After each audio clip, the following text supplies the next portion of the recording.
Hey everybody, this is Jacqui Lewis, and this is a special mini-series of Love Period, in which we're focusing on Black History Month. Of course, you and I know that Black history is American history, but my guests are going to bring special perspectives about what it means to be Black in America in these days. And I hope you enjoy these conversations. I am so delighted to welcome Drew Jackson to Love Period today. Hey, Drew. Hey, Jacqui. So glad to be here with you. How you doing? I'm doing well today. Today's been good. Today has been good. It's been a slow morning, so I appreciate that. You had a little bit of some trauma with the church on the weekend, huh? Yeah, well, it was actually, I had gotten a call MLK Day that morning that the fire department had to come into our building and shut off the sprinklers because there was a burst pipe that had set off the sprinkler system. There was water all in the sanctuary, water all in the basement. So I've been dealing with that for the past couple of weeks. Finally, things are in a good spot, but it was a mess. That burst pipe water thing is not a happy experience. That is a fact. That is a fact. What did you do for MLK Day? What did you guys do? How did you mark the day? Besides that, well, I was just home with my daughters. That was. Yeah. So yeah, I have 7-year-olds. They're twins, and we talked a little history and just got to spend some time together. And that was my day. It's a beautiful way to do the day. So you have 7-year-old twins. What are you teaching 7-year-old girls about Black history? Well, it's important for us to, I think, in the face of everything that's going on right now, to have them have a sense of rootedness, a sense of belonging, understanding that they belong to a long lineage of people who have continued to learn how to show up fully as themselves, you know? When so much has tried to dampen our voices as a people. Yep. I think it's been important for us to really try to teach them as young Black girls in whatever space they're in to show up fully as themselves. And they're 7 years old, but they read all the time. They read all the time. So, and they get that from us. I mean, my wife, I mentioned she works at the bookstore. She's constantly bringing home books. And they love to read those sort of like little leader books that highlight. And so we have them read those and we talk. They ask questions. They ask questions about people. You know, they're asking questions about, you know, tell me who is Ella Fitzgerald? Let's talk about Ella. You know, let's talk about Billie Holiday. You know, let's talk about Ida B. Wells. So I just letting them know what their lineage is and what they have to receive from and carry forward. I'm so impressed with that, Drew. So you, your wife, the two girls, the twins, live in New York, and you are raising leaders to continue to show up, to learn to show up fully as themselves. Part of the lineage that you and I share is the lineage of Black people, period. But what about your particular story, Drew? What's your family story? Can you tell a little bit about that? So I grew up in South Jersey, just across the bridge from Philly. Which town? In a town called Williamstown. Okay. So I'm the youngest of 4 boys. Okay. My mom, she's from Philly. She grew up in the Richard Allen projects in North Philly. Oh, okay. My dad was born in Harlem. Their family moved to South Jersey when he was about 7 or 8, but continued to come up and spend time here in the city because we still have family here. You know, interestingly enough, like my parents, we came up in the church, but the church that my brothers and I came up in was a particularly fundamentalist brand of independent Baptists. You know, we kind of came up in that sphere, but it was always in a sense of like my parents never fully bought in, even though they were there. you know, were they inside resistors? They were. So we would, you know, I could tell a lot of stories about it, but I think what I learned from them growing up was just they would take it upon themselves to teach us the things that we weren't being taught elsewhere. You know, whether it be in church or in school, that was just who they were. And I think they got that from their parents. My grandfather on my dad's side grew up in Anderson, South Carolina. But my dad used to tell me that he would not talk about what he saw and witnessed growing up. He wouldn't talk about it. He would get angry anytime there was news of racial violence that came across the radio or the television.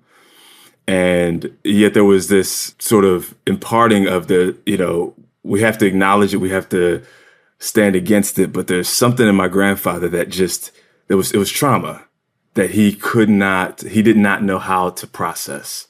And so I think what I learned from my dad was more of how do we begin to process the trauma? How do we begin to engage it? And interestingly enough, I went to, I guess a couple of months ago at this point, I went down to the Equal Justice Initiative Memorial. Oh, yeah.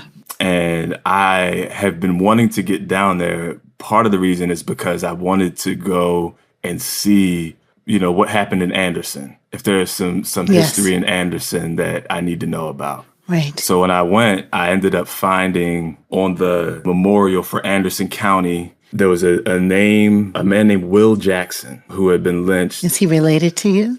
Well, I don't know for sure, but I know that he was lynched right around the time that my grandfather would have been there. Anderson's not a very big place. It certainly wasn't at the time. And so I looked up his story, and there were, newspaper clippings from that time. And it was one of those lynchings where the whole town came out. He was accused of raping a white woman, was chased, and they lynched him. And it says in the newspaper clippings that his mother and his family, they were so embarrassed by what happened that they sort of wouldn't even come to bury him. My interpretation of that is that they were so intimidated that the fear of what was happening during that time and, that there was basically they were intimidated out of even offering dignity to their boy. Oh, yeah. Oh, yeah. And so I know that my grandfather eventually left the town and never looked back. So I don't know if that's my relative, but it's highly likely. Wow.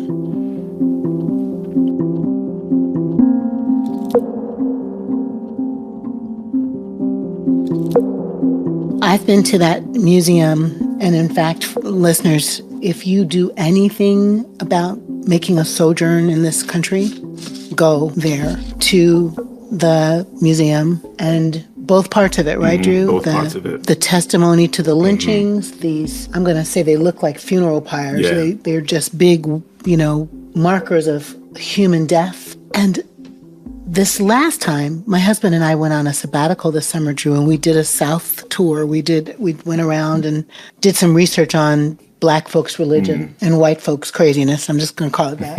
But this time, reading the stories, the short stories of why Jackson was lynched or Johnson was lynched, or the correlation between anything sexual about a white lady, tipped his hat, gave her his business card, knocked on the door, right? Was seen talking to.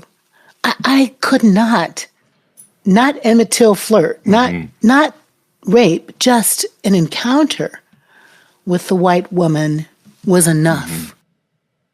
Wow, right? Just an encounter. Just an encounter. Yeah, it's the refusal to allow Blackness into your space. Yes, yes, yes. And the presumption that the Blackness in the space is violent or loathsome or predatory or oversexual or any of that is the one of the fault lines on American life. Did you take your girls? Did you take your girls and your wife? Did you go by yourself? No, I went.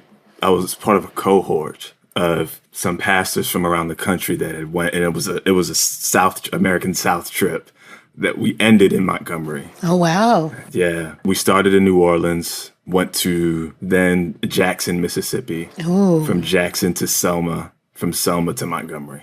It's an interesting journey to take. And when you think about raising daughters, Drew, in the North, what are the lessons you want them to have about Black folks' lives in the South? When I was on this trip, one of the people that we got to spend some time with was Medgar Evers' daughter. Oh, yeah. Yeah, Rena Evers. Yep. And just spending time with her, telling her own story, talk about the time she had with her father and the night that he was killed by Klansmen for speaking up, for challenging the status quo, for advocating for voting rights, for being a threat, for being seen as a threat. And I think when I think about even that and her, but the thing that, she said, she was telling us the story of just how her memory of her dad was coming into her room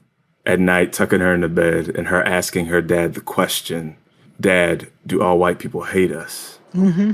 Yeah. Being a 7-year-old girl. And so it took me right into these moments with my daughters. And her dad took that moment to speak reality, but not to tear down folks, but to sort of forge a path for her of saying, it is our job to keep loving, to keep being a force for good in the world, essentially. Yeah. And in the face of all that is. And she's like, that's the thing that I remember most, that she carries with her, that she continues to tell that story. And so when I think about my daughters and all that is still happening today, but also just the history, it's the question of, how are we being honest with them? Yeah. About what is. Yes. But also, what's the invitation to what does it mean to be formed as people who know how to love in this world in the face of everything that is deforming us in the opposite direction, Oh, yes. Did you go to that museum in Jackson? I did. Oh, my God. Of all of the museums, including the one in D.C., that to me is the best curation of this story that is our story. What do you think? Wasn't it powerful? It was really powerful. And are you talking about the two Mississippis museum? Oh, yes. Now, did you go to both sides? Oh, yes. Because one of the things we talked about was the choice that they made as a museum to have a two narrative sort of thing. Yeah. Which is interesting to me. I think that the choice to do that in one sense is really powerful, because it gives enough space for the history of civil rights in Mississippi to be told on its own. Yeah. But there's also sort of the option to not go to the other side. That's right. You almost feel like you got to force. Yeah. You must go through this one to get to that one. And so there are some people that come in and they go into the sort of the quote unquote regular Mississippi history regular side, museum. but they don't ever go to the other side. And I feel like that is, in a sense, it's such a picture of what even we're seeing today with how we tell our history.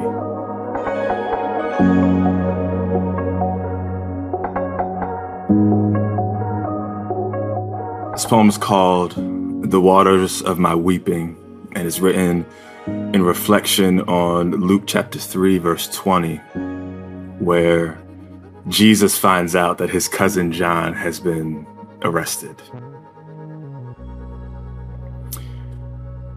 One of my brothers, my cousins, added to the number of your incarcerated masses.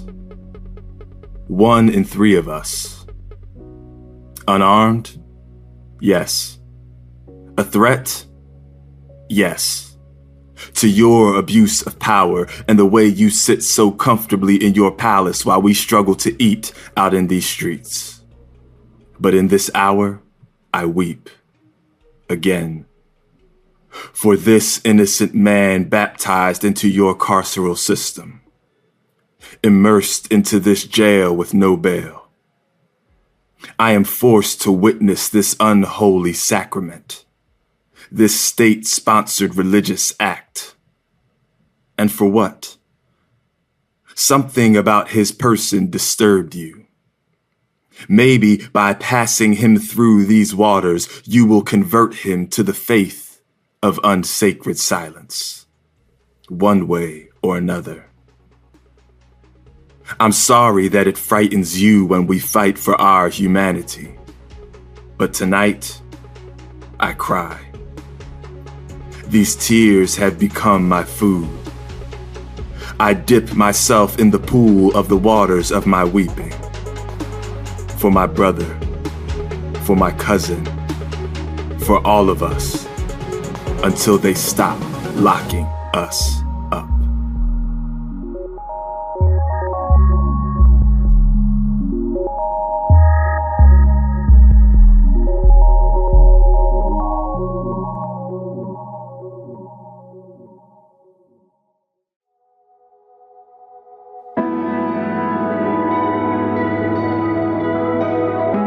So, grandfather from North Carolina. Anderson, South Carolina. Anderson, South Carolina. Family, New York, Philly. Yeah. What about the other side of the family? Southern roots or? Well, don't we all in some sense, So my mom's side of the family, I know that I have a bunch of family in Philly. I don't know the full extent. I know that I have some family down in Maryland. Beyond that, I don't know where everybody's at. But one of the stories so we had a family reunion several years ago, and my aunt, she did a lot of the sort of family tree work, trying to get all the stuff together as much as she could. And one of the stories that she told that stuck with me was about how she found just some information about our family pre-emancipation and how the family, all of the children, right, they had very sort of European names for, until the first child that was born post-emancipation. Okay. And they named him Senegal. And they named him Senegal, right, as a marker to the family of where we were from, so that we wouldn't forget, so that we wouldn't know. I love it. So I love that that's part of my history, my family, and that we need to understand who we are. Yeah. Do your girls' names, you don't have to name them here if you don't want to. Some of us keep our kids private, but do their names have meaning in your family story or in the story of America? Yeah. So Zora, I have a daughter named Zora. So she's named after Zora Neale Hurston. Yeah. My other daughter is named Suhaila. Ooh. Suhaila has Swahili roots. It has both Swahili and Arabic roots, and it means gentle, easy-spirited, but also star. Okay. Which really, if you know her, it's fitting. It fits. Yeah, it fits. It fits. And Zora's name is actually, it means dawn. And so there's this sort of, dawn. Okay. I think both of them in their own ways really kind of are living into their names. Yeah, I love that. I love to think about origins of names. Jacqueline comes from Jack, Jock, Jacob, which means heel grabber. Hello. Did I grab anybody's heels? No. But I'm named after Jackie Kennedy. But I do think about the naming of our children as prescriptive or something, right? We have a little grandbaby named Octavius, who's named after Octavius Cato, freedom fighter in Philadelphia. I wanted to make that connection there. His dad and mom named him that, so he'd know he was supposed to fight for love, fight for freedom. Big sister Ophelia, named for a song that they love. But I think about our little people, Drew. I think about your daughters that are 7, my niece and nephew that are littler, 10 and 13, and another pair are 29 and 31. I think about 2-year-old Octavius, 4-year-old Ophelia, and our Black present. And I'm so in awe of how far we've come. I cannot believe how much Black excellence, Black joy, Black resistance, Black science, Black mystics, Black teachers, preachers, writers, poets, Drew Jackson, Black goodness, parenting that has happened over these centuries here in this nation. And at the same time, I'm frightened at about how intractable whiteness is. I love Wajahat Ali has a new book out and he calls it The Whiteness, but like whiteness, friends, in quotes, like white supremacy, white nationalism, white people, not ethnic, Polish, German, British, but just the construct of whiteness created opposite Blackness to perpetrate a fraud of inequality. I'm stunned at the lengths to which our electeds, our public officials, our pundits, the media are going like they're in death throes to exactly continue to stay, right? It makes my head hurt. I'm tired today. You and I started I look tired. I am so tired of the morass. Talk about that. What are your feelings about that? The idea of whiteness as a power.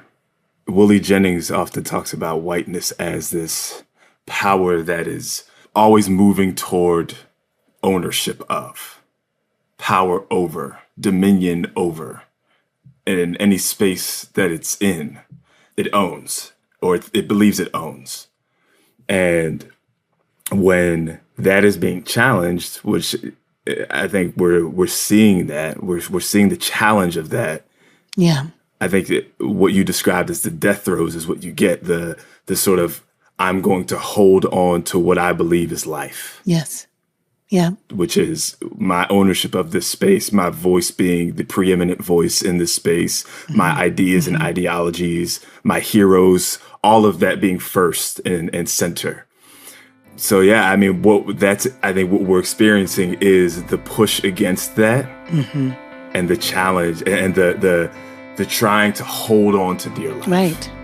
Instead of letting go, right? There's this someone said, if you save your life, you'll lose it, right? If you well, right. Somebody said it.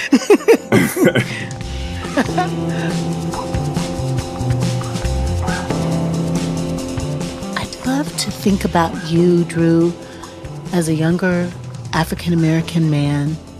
Where's your hope? And what's love got to do with it? I'm a poet. I know. And so one of the first things that comes to my mind when I think of that word hope is, what did Emily Dickinson say? Hope is the thing with feathers, right? It's this sense of, it's always there, but it's sort of flying away, and there's this move to sort of grasp it, in a sense. And so there are days where it's like, where's my hope? I don't know. It's gone off somewhere. Yeah, that's right. But then there are days where the hope lands on my shoulder, like and it's close and it's singing. It's singing. Oh, it's close and singing. Yeah. Ooh. And so the invitation is to listen and to sing along with it. So for me, when I think about that, I do think about my daughters. And I think about the ways that they, even at 7 years old, have this thing within them that understands what justice is, that understands they have this light within them. And, one of the things that one of my daughter's teachers said to them, or said to us in one of their parent-teacher conferences, she said, your daughter is the most salt of the earth person I've ever met. Salt of the earth person. What? And but I was like, wow, what can I learn from her about what that means, about what it means to be a salt of the earth sort of person? Wow. I watched a lot. I watched them a lot. I observed them a lot during lockdown, during quarantine. And it was a disruption for all of us, right? Right. But they were taken out of what had become a normal rhythm for them, being in school and having to flip to this online, like all of these different things. And as I'm watching them, I see in them this ability to create beauty and joy in the midst of, and now they didn't fully have a concept of like what all is happening, but they knew something's not right. But in this something's not right, there's this ability to create out of that and to give it away, to invite, to constantly inviting me into that and mom into that, and knowing that things are heavy, but there's hey, would you, we just made up this game in our room. Come play with us. Oh, wow. And to me, that is, it's the hope is always creating this beauty and joy and an invitation to come and sit with it in the midst of everything else that's going on. Not dismissing everything else, but saying, how do I take what's here and create beauty out of it? I think that is, it's the Spirit hovering over the chaos sort of hope that creates out of that. Beautiful. Yeah. And so creating not out of, like, there was a void, but actually there's not a void. There was confusion. There was chaos. There was all kinds of stuff. Yes. But out of that, creation. Yes. Ooh, Drew. Yes. You are a poet. I'm going to read something to you and ask you to tell me about it. Are you ready? I did not awaken in memory of Amir Locke. I did not awaken at 6:48 a.m. to the sound of screaming police who had no warrant for me, yet somehow had a key to my apartment. I did not awaken at 6:48 a.m., rubbing the crust out of my eyes to find myself surrounded by officers tricked out in tactical gear. I did not awaken at 6:48 a.m., having to reach to protect myself against the ones who had come to protect and serve. I did not awaken at 6:48 a.m., throwing off the blanket, keeping me warm, to be met by bullets piercing my flesh, covered in blood, body now cold. I did not awaken. That's you, Drew Jackson, y'all. A poem in honor of Amir Locke. From whence did that come, Drew? What was happening for me was just imagining Amir waking up and being stirred awake by the sound of a door being burst open, screaming, officers, all of this happening within the span of just a few seconds before he's shot. And so as I'm sitting there on the edge of my bed, I just couldn't, I'm trying to, in that moment, sit with Amir as best as I know how. And both give voice to so much of my own pain at this reality that it seems to just keep happening over and over and over again. And thinking about stories of instances of my own life where I could have been Amir or Tamir, or Trayvon, or the list goes on. And it wasn't, for me, it was like, okay, I'm just going to write this because I don't know what else to do. Yeah. I just don't know what else to do. I'm grateful for your voice, in your church, for your voice as a poet, as a dad, as a husband, as a son at the CAC. Are you still connected? I am. Yeah. Prayers for Richard always. I'm thinking, Drew, about Black future. Yes. So I'm not like Afrofuturist girl necessarily, but I am thinking about Black future. And I wonder if Zora and Suhaila and Rio and RJ and Octavius and Ophelia are listening to this someday, Drew. And Drew, the poet, had just a few words to say to our people, to our little people, Drew, about a Black future. What might you say? I would read a poem. Good. It's a poem called The Power of Parable. And I wrote it just thinking about just that, the ways that parable and story have always functioned among our people. And the poem has an epigraph from Octavia Butler's The Parable of the Sower. And it says, the destiny of earth's seed is to take root among the stars. Ooh, yes. Down through the ages, we've passed down wisdom through story. This is what the scholars call oral tradition. We simply call it living. because there is no life without the elders gifting us their parabolic insight. Subversive, like Octavia's earthseed, they unearth the power of our humanity that has been covered by years of subjugation, reminding us of our connection to the divine. They tell us of things certain folks fear, things those on top do not want us to hear. So give ear when these stories are uttered. It is here that we must do battle, rattling the cages of evil with the power of parable. Rattling the cages of evil with the power of parable. Yeah. Beautiful, Drew. What's that book? Yes, this is God Speaks Through Wombs. God Speaks Through Wombs, Drew Jackson. Drew, what do you know for sure about love? That love is always expanding. It is always pressing up against the boundaries that we have set, pushing us further, wider. When we think love can only go this far, love says, no, let me take you out a little bit further. It's the invitation that says, come and see with me. That is what I know for sure about love. Beautiful. And when I say fierce love, what comes up for you? It's the image of resurrection that comes up for me.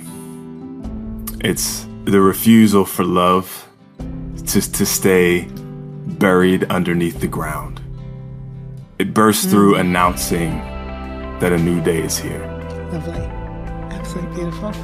Drew, we have come over a way that with tears has been watered. And I'm really glad for this conversation with you today as we think about Black history and Black present and Black future. Many blessings to you and your family. Thank you. Thank you. Thanks for listening to this episode of Love Period, a special series we put together for Black History Month. As an African-American woman who grew up in this nation, I think about the poet James Weldon Johnson, who says about my people, we have come over a way that with tears has been watered. I think about the tears of my ancestors, watering the soil of America, tears baptizing my hope, tears that are often tears of joy, because we've learned how to make a way out of no way. Black history, Black heritage, it's everyone's history. These stories belong to all of us. And I hope because you've listened to these episodes, you feel connected and that you'll dig and do some research about Black folks in America.